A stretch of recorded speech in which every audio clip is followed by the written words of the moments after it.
বন্ধু, তোমার এই দলটা নিয়ে আমি তোমাকে কিছু প্রশ্ন জিজ্ঞাসা করব। সত্য হলে সত্য বলবা, মিথ্যা হলে মিথ্যা বলবা। অন্যায়ের কোনো প্রশ্নই নিবা না। বলো বিসমিল্লাহ। বিসমিল্লাহ। হাতটা একটু মুট করো। উপরে আছে এক চাঁদ এক সূর্য, আর নিচে আছো তোমরা এই আজব দলের আজব কিছু সাপোর্টার। কথা সত্য না মিথ্যা?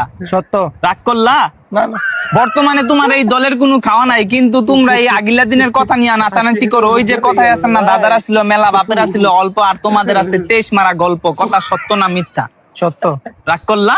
না না, 2014 বিশ্বকাপে তোমরা 7টা গোল খেয়েছে, এটা কাইতে ফিরে আসলে। এখন যদি তোমাদেরকে কেউ 7 আপ বলে যাওগা তোমরা সেইটা, ওই যে কথায় আছে না, সোরের মারা বড় গেলা। কথা সত্য না মিথ্যা? সত্য। রাগ করলা? না, গত 24 বছর ধরে তোমরা বিশ্বকাপের সেমিফাইনালে উঠতে পারো না, এটা তুমিও ভালো করে জানো, আমিও ভালো করে জানি, কিন্তু তোমরা এটা মানতে রাজি না। তোমরা বর্তমান নিয়াসীরা অনেক চিল্লাপাল্লা করো। কথা সত্য না মিথ্যা? সত্য। রাগ করলা? না, বর্তমানে তোমাদের কোনো খাওয়া নাই, কিন্তু এটা নিয়াসীরা তোমরা অনেক চিল্লাপাল্লা করো, অনেক কন্ট্রোভার্সি করো। আমি যে তোমাকে এতক্ষণ বুঝাইলাম, এই আমার কথায় তুমি কি বুঝলা? এবার আমরা বিশ্বকাপ নেব।